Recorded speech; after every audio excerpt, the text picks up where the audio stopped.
On parle régulièrement de nos jours de l'importance du mental chez les athlètes de haut niveau pour réaliser des exploits sportifs.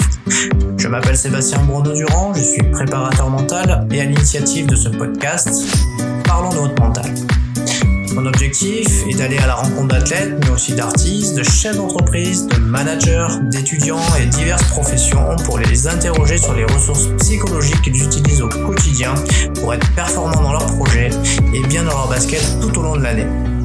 Vous pourrez découvrir des invités qui nous parleront de leur parcours, de leur définition du mental, des ressources psychologiques qu'ils utilisent pour développer confiance, motivation, détermination, gestion des émotions et des échecs et surtout leur capacité à rebondir pour toujours aller plus haut, plus loin en restant positif. À votre tour, vous pourrez expérimenter leurs recettes dans votre quotidien pour booster votre mental. Allez, c'est parti, parlons de votre mental avec notre invité du jour. Bonjour Ludivine. Bonjour Seb. Alors aujourd'hui, je suis vraiment ravi de pouvoir échanger avec toi sur parlons de ton mental et du coup, écoute, on va se prêter au jeu des questions-réponses. Alors on commence. Est-ce que tu pourrais nous parler un petit peu de ton parcours et Écoute, que m'inspire mon parcours à ce jour? J'ai envie de te dire de la fierté quand même malgré tout. Je pense que c'est important quand même d'être fier de soi. J'ai été dans les meilleures joueuses françaises jusqu'à mes 18 ans.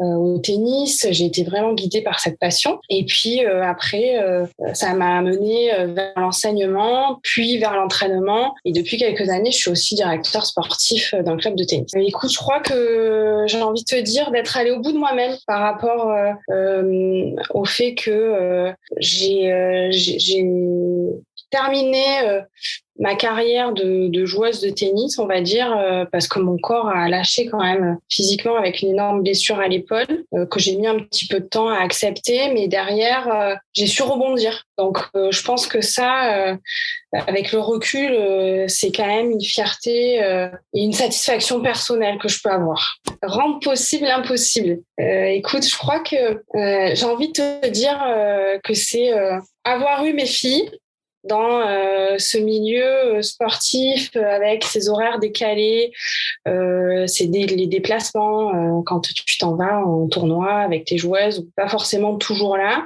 Je crois que j'ai quand même réussi à trouver un équilibre entre rôle de maman et puis mon parcours professionnel.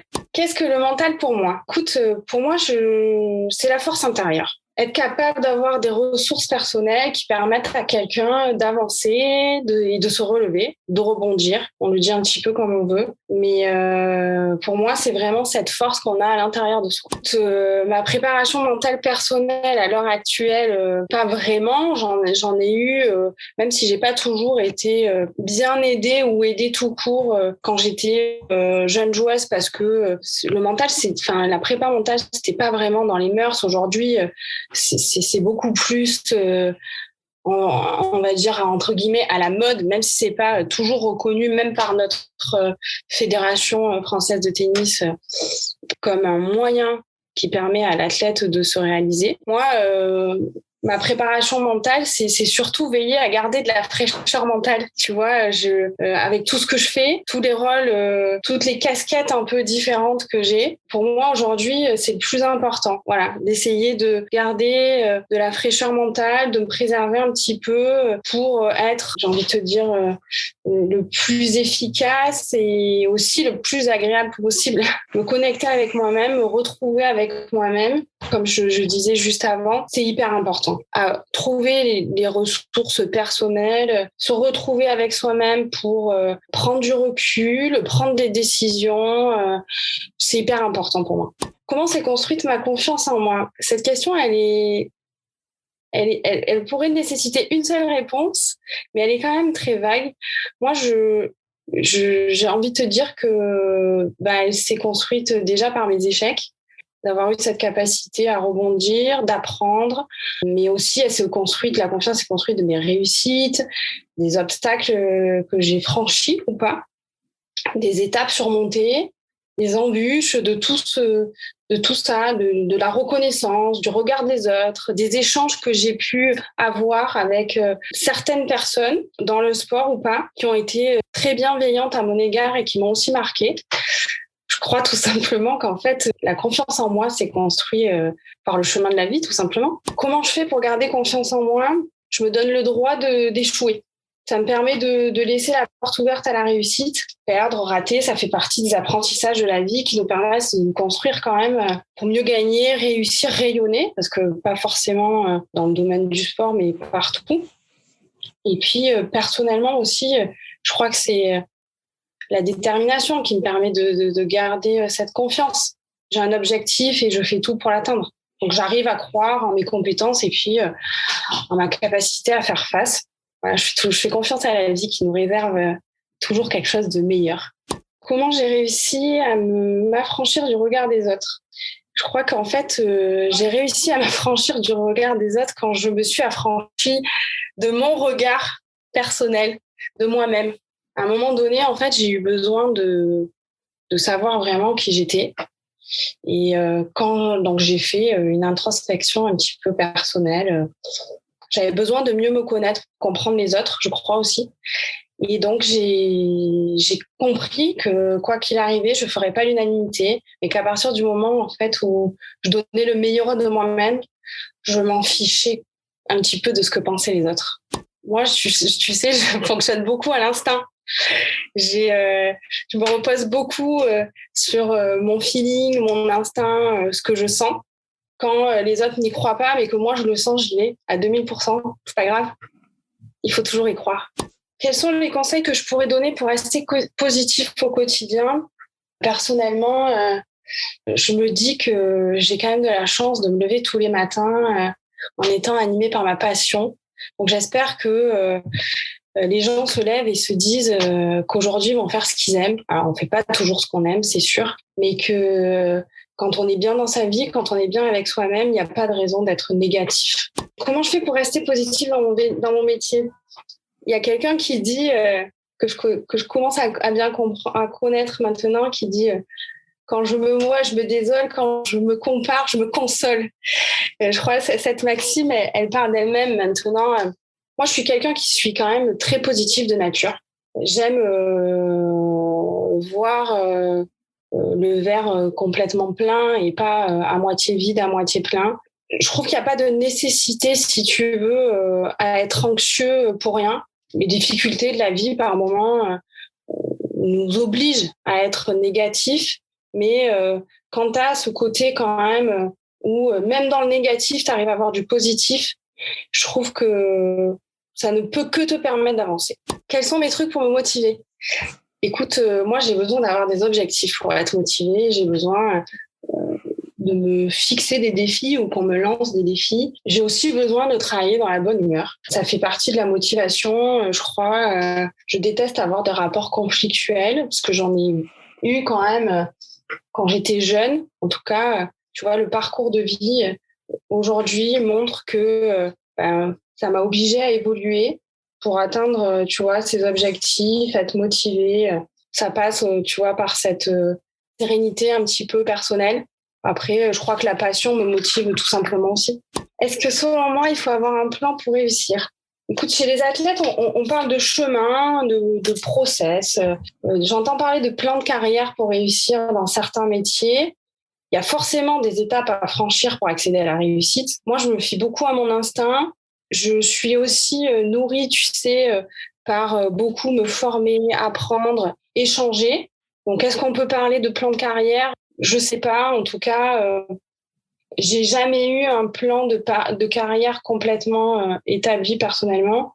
J'ai toujours essayé de franchir des étapes et de me dire, une fois que j'ai franchi celle-là, maintenant, qu'est-ce que je pourrais faire ? Est-ce que j'ai envie d'évoluer ? Est-ce que ça me suffit à moi-même ?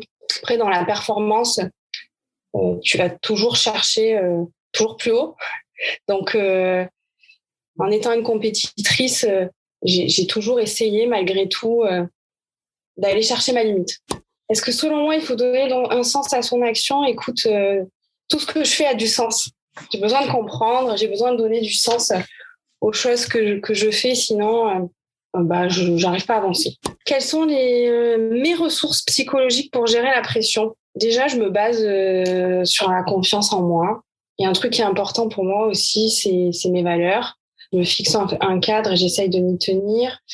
Après, bien évidemment, j'ai envie de te dire mes compétences, mes qualités et puis quand même, malgré tout, ma force de caractère. Comment je fais pour rester zen en toutes circonstances? Alors, les personnes qui me connaissent vont se marrer là, parce que je suis pas sûre d'y arriver tout le temps.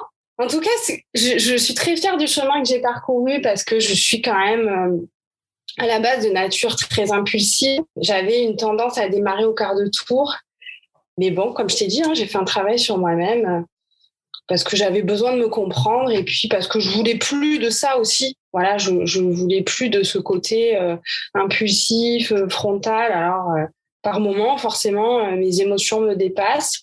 Mais en tout cas, j'essaye de prendre les choses un peu moins à cœur dans l'affect.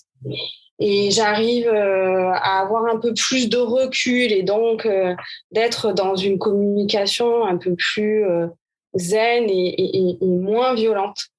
Savoir gérer ses émotions, ça passe quand même par sa sérénité intérieure.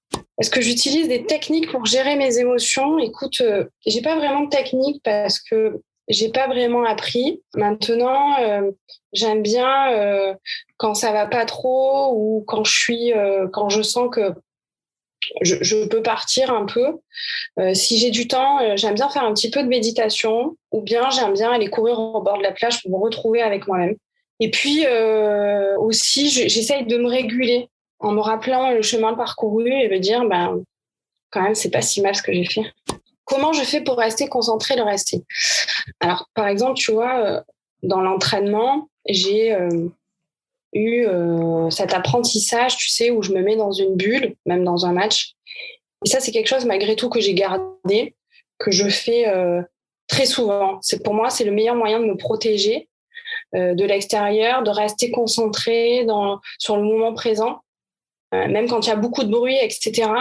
J'essaye vraiment, tu vois, de rester dans ma bulle, d'apporter déjà ce que je peux apporter. Et puis, je pense qu'aussi, ça passe par la rigueur de soi-même. Est-ce que la capacité à ne rien lâcher réside dans la force mentale? Personnellement, je te le dis, je crois que la force mentale, c'est s'accrocher pour atteindre son but coûte que coûte. À partir du moment où tu es déterminé et que tu as envie d'atteindre ton but, ton objectif, oui, il faut rien lâcher, bien évidemment. Si je devais définir l'autodétermination, je dirais que c'est tout simplement le choix de décider par soi-même. Je crois que dans la vie, on a toujours le choix de faire, de pas faire ou de rester comme on est. Donc pour moi, c'est ça, l'autodétermination. Est-ce que je pense que pour progresser, il faut apprendre à supporter la douleur? Donc je vais te répondre, je sais pas, supporter, surmonter, occulter, faire avec. Mais effectivement, je pense qu'elle fait malgré tout partie du chemin, qu'elle est là à un moment ou à un autre et que chacun réagit un petit peu à sa façon. Mais malgré tout, je crois qu'elle aide quand même à s'aguerrir et à se forger un caractère. Quels sont mes secrets pour avoir un bon mental et rendre possible mes rêves?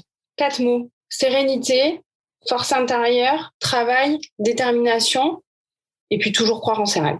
Si je devais donner des conseils aux jeunes ou à des personnes qui vont écouter ce podcast, je leur dirais qu'il faut savoir vivre pleinement toutes les expériences pour tracer son chemin. J'aime cette phrase de Martin Luther King qui dit « Croyez en vos rêves et ils se réaliseront peut-être. Croyez en vous et ils se réaliseront sûrement. » Est-ce que je fais appel à des phrases clés ou à des mots ressources? J'en ai plein. Alors, des mots ressources, je sais pas, mais j'ai toujours des petites phrases ou des petites citations que j'aime bien utiliser parce qu'en fait, comme j'aime beaucoup lire, ça me permet de m'évader, mais ça me permet de continuer à me cultiver. Je pioche toujours par-ci, par-là des choses qui pourraient m'aider dans le quotidien, mais aussi dans mon travail. Donc oui, j'en ai pas mal. J'aime bien la fierté du travail accompli. La lumière est toujours au bout du tunnel. Le bonheur est dans les plaisirs simples de la vie. Puis, j'ai une phrase de Paulo Coelho que j'aime bien. La liberté n'est pas l'absence d'engagement, mais la capacité de choisir. Je pense que pour un athlète, malgré tout, ça a du sens. Tu vas en parler de sens tout à l'heure.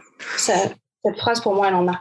Si je devais garder qu'une seule citation qui m'inspire et qui me guide au quotidien, Je te dirais, si l'on veut obtenir quelque chose que l'on n'a jamais eu, il faut tenter quelque chose que l'on n'a jamais fait. Merci beaucoup, Ludivine. Avec grand plaisir. Merci à toi. C'était Parlons de votre mental, votre podcast pour explorer les ressources psychologiques et outils de préparation mentale utilisés par nos invités, qui, j'espère, t'auront inspiré pour les expérimenter dans ton quotidien. Si toi aussi, tu souhaites partager tes expériences et comment tu t'y prends pour booster et muscler ton mental, n'hésite pas à me contacter. Et si tu as apprécié ce podcast, je t'invite à le liker, laisser un commentaire et à le partager.